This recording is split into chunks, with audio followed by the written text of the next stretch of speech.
Mother, wife, and businesswoman. So my life can be summed up by those three titles. But I'm going to admit something. I'm not good at those titles at all times of the day and in all weeks and all months. So the first and arguably the most important title occurred to me whenever it was August 2021. I'm sure we all remember it fondly because it was still in the cuts of COVID.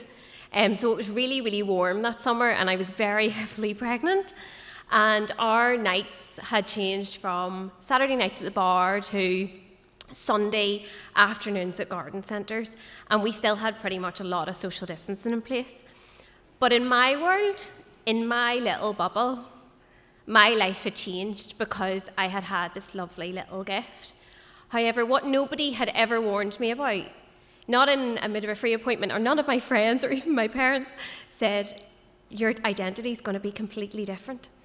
So in business, I really pride myself in being the stupidest person in the room because I think it's the way I grow and it's the way I hire people and it's the way I network. However, I will never forget the time whenever I was sitting in the Royal Victoria Hospital and I had to be C-sectioned last minute. I had a particularly large baby. That I was lying there and the midwife came in, she was changing the nappy. And I looked at her and I didn't say it, but I sort of went, thank God you're doing that because I have no idea how to change a nappy, let alone they were going to let me home the next day with this child. But in that moment, I felt insecure and I felt inadequate. So whenever we talk about motherhood, we talk about it in like a really beautiful, empowering way and in a very natural way. But if we look at like a caterpillar becoming a butterfly, it's in a cocoon, but no one ever thinks, oh, but that takes actually quite a lot of strength for the caterpillar to become that butterfly. And I was really cozy in my cocoon. I thought it was great. I had only just adjusted to adulthood, and now I was dealing with motherhood. And I had only started my business at the age of 22, so my business was only about 4 years old, and I was trying to do all these things at once. But was it just me that was actually struggling with this? Was it just me that was going, oh my goodness, like my boobs are so sore and I'm trying to breastfeed and I'm trying to keep the house together for people calling for cups of tea? At the end of the day, like they could do it themselves. But I think it was whenever we took a step back and I just went, I need to go somewhere, I need to do something. So I joined Baby Sensory. If you've ever been to Baby Sensory, I went there to try and find some sort of community. But what I found was Polly and Peter perfect. So I was met, Patrick was maybe about 8 weeks old at this stage, and I was met with, oh my goodness, are you not so blissed out? Like the newborn stage is the best stage. And I was going, no, are you lying to me? Like this surely can't be real. And I found that really particularly difficult. And I remember whenever I started to have the postpartum hair loss, I looked in the mirror and I had all the little stretch marks I'd never had before. And as much as, yes, wonderful, it carried my lovely, lovely baby, that wasn't me. I had no idea who she was. And then add on top of it, there was all the mental struggles. So there was the non-doubts that you were just never, ever, ever doing enough. So if I was able to do business good one day, that day wasn't a good day for Patrick. If I was able to be a good wife one day, it wasn't a good day for anybody. So you were climbing a mountain that you would never be able to climb. So I had to get myself out of it.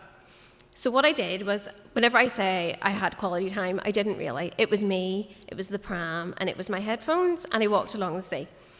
So I walked and I walked and I walked. I listened to podcasts, music, whatever it be, and I just had my own time. I had to carve out my own time for myself. I had to get to know myself again. So recently, my friends have recently had babies, and I was sitting with them about a month or so ago, and I said, do you want to know what I really don't miss about the newborn stage? They said, what? And I said, the crying every day. And they were like, from Patrick? And I was like, no, from me. From me. Genuinely, I found that stage really tough. And I don't know, I know it's quite a funny thing to say, and I know my friends kind of looked at me like, is she all right? But the thing was, if they could find a little bit of solitude or a little bit of community in that, I think that's what I needed. That's what I needed from that baby sensory class. So that's whenever I knew that my new identity wasn't to overshadow my old one. it was to come together into a space of growth.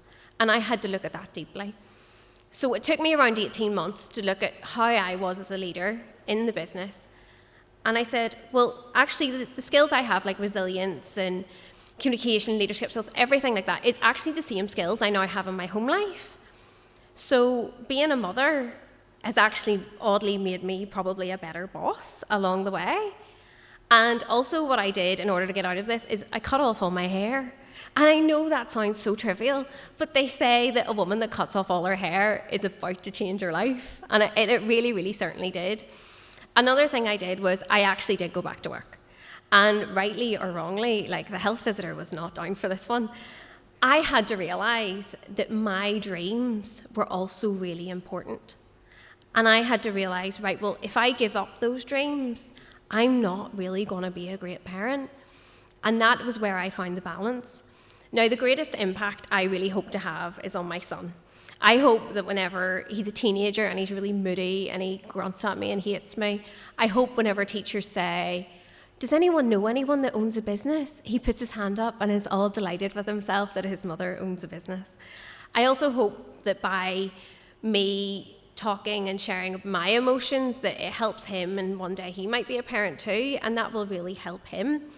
But for me, what I've learned to do is I have learned to just forgive myself, because a good friend said to me, you can be all things, but just not all at once.